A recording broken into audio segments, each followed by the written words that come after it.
I am Ferdinand Marcos, and I am the President of the Republic of the Philippines.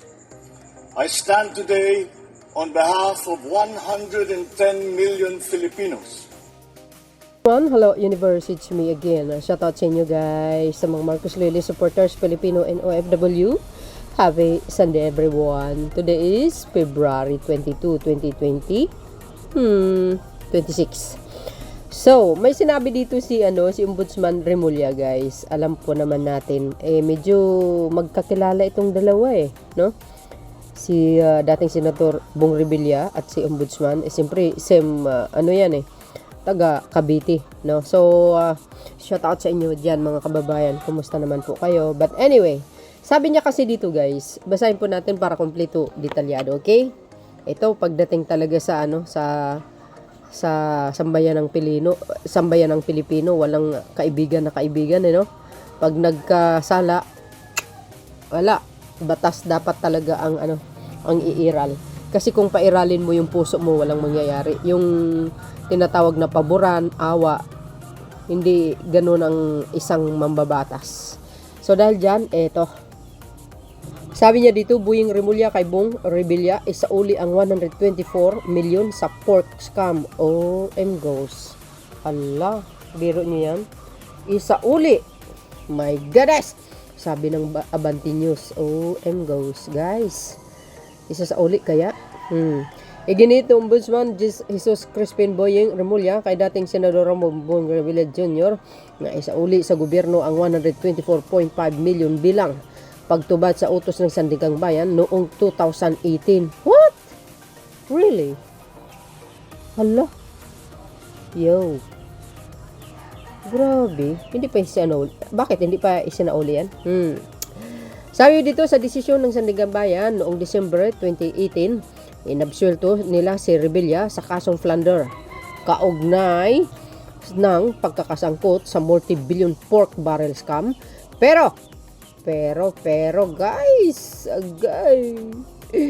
inuutosang ibalik ang 124.5 million sa National Treasury. OM goes.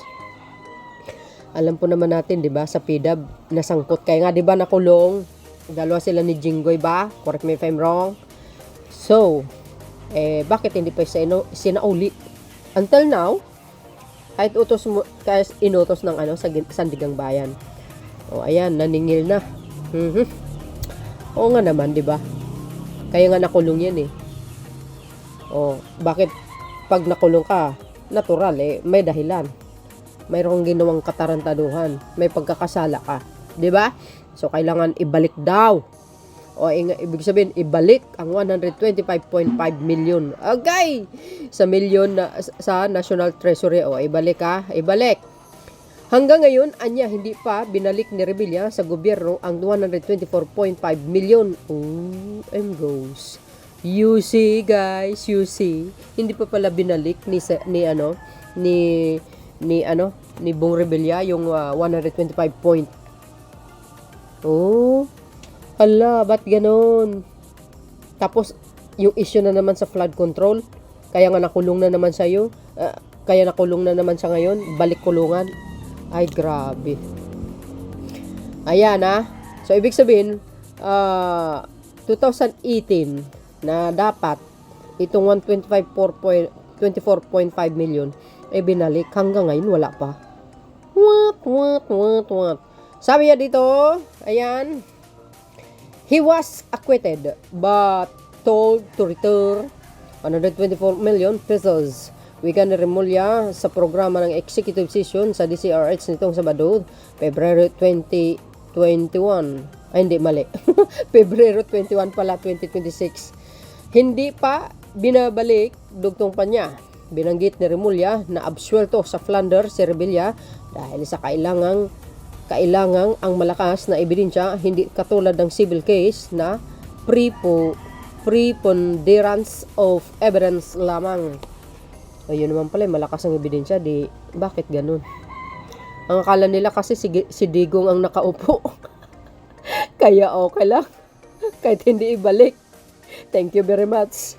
Kaso lang Marcos Kaya Sinusuyod talaga ang lahat ng mga katarantaduhan ng mga tao sangkot sa pagnanakaw sa kaban ng bayan. Ay, nakaw po. PBBM lang talaga malakas. Walang kaibigan na kaibigan dito, guys, no? Sabi dito, tuloy. Ang nangyayari dyan, ang civil aspect. Kasi preponderance of evidence lang. Ang criminal case, kaya beyond reasonable doubt. So, ang ebidensya nila hanggang doon lang daw na may kinuhang pera. Kung illegal ang kakuha ni medyo hindi niya alam. Ano sabi? Ulitin ko na. Hanggang doon lang na may kinuhang pera. Kung illegal ang pagkakakuha, medyo hindi niya alam. Iyan ang sabi ng court.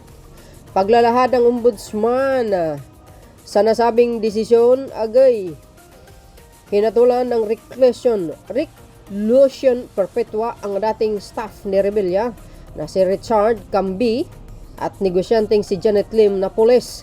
Kaunay ng kickback umano sa 224.5 million priority, development assistance ng fund, which is ang bidap nga ng senador na napunta sa Peking non-government organization. What? Wow, napunta sa bulsa ba? Ay, naku po. Ito si dating Senator Rebilla, walang kadala-dala, ano? Nasasangkot siya sa ganito. Tapos ito na naman sa flood control. Parang isang parang sa isang mag-asawa. Cheater is always a cheater. Thief is always a thief. Pero sabi nila, hindi daw na mababago yan. No? Mababago yan kung hindi mo nagagawin uli. Yun lang yun. Pero kung sadyang talagang malikot ang kamay mo, makati ang kamay mo, or, ang pag-iisip mo, gagawin at gagawin mo yan. Kaya nga di ba? Paulit-ulit. Balik kulungan, balik selda. OM goes. Di ba guys, parang nakakahiya. Yung ibig sabihin, famous na famous kang tao. Tapos balik kulungan ka. So parang ano na lang ang mukha na iharap mo sa publiko. Parang ganun ang dating. Nakakahiya, di ba? Once na naginawa mo na yan, pag nagnakaw ka ng isang beses, tama na. Di ba? Absulto ka na, wag mo nang uulitin. Kasi kung uulitin mo, ayan ang resulta. Balik selda. Nanindigan na ang abogado ni Rebilla na walang tinukoy ang Sandigang Bayan kung sino dapat ang magsusuli ng 124 million na sa National Treasury. Goes. Well, alam niyo mga kababayan, ako naman, sana magiging matalino tayo sa pagpili ng mga iluklok natin ng mga, mga politician. Kasi ewan ko ba kung bakit nanalo uli ito si Bong Rebilla itong mga nakaraang di ba? Tapos running for senador uli. Nanalo siya. Bakit kaya? Di ba hindi ba nadala yung mga tao na bumoto sa kanya? Ayan. Sabi pa dito, ngunit ayon kay Remulla, ang inutusang magsauli sa gobyerno ay ang inabsulto sa kaso. Ayun. Yun naman pala Ano bang klaseng abogado ni Bong Rebilla? Ayan ang sabi niya, abogado ni Rebilla, walang tinutukoy ang Sandigang Bayan. Ay, tungak. Ito yung sagot ni ombudsman. 'Di ba? Ang sabi po dito, ngunit ayon kay Remulla, ayan guys ang inutusang magsauli sa gobyerno ay ang inabsulto sa kaso. Di ba? Si Bong Rebilla, the money has to be returned by that person who was acquitted. Sino bang na-acquit? Sino bang napalaya? Di ba si Bong Rebilla? Di siya magsauli. Bakit hindi siya nauli? Baka ubos na. Hindi, joke. So, yun guys. Ano po ang kapalagayan nyo? Hindi kayo mapalagayan, no? Well, ganun talagang buhay. Pag gumawa ka ng masama, di kulungan ang punta mo. Pag gumawa ka ng kabutihan, well, more blessing to come. Ganun lang yun Di ba?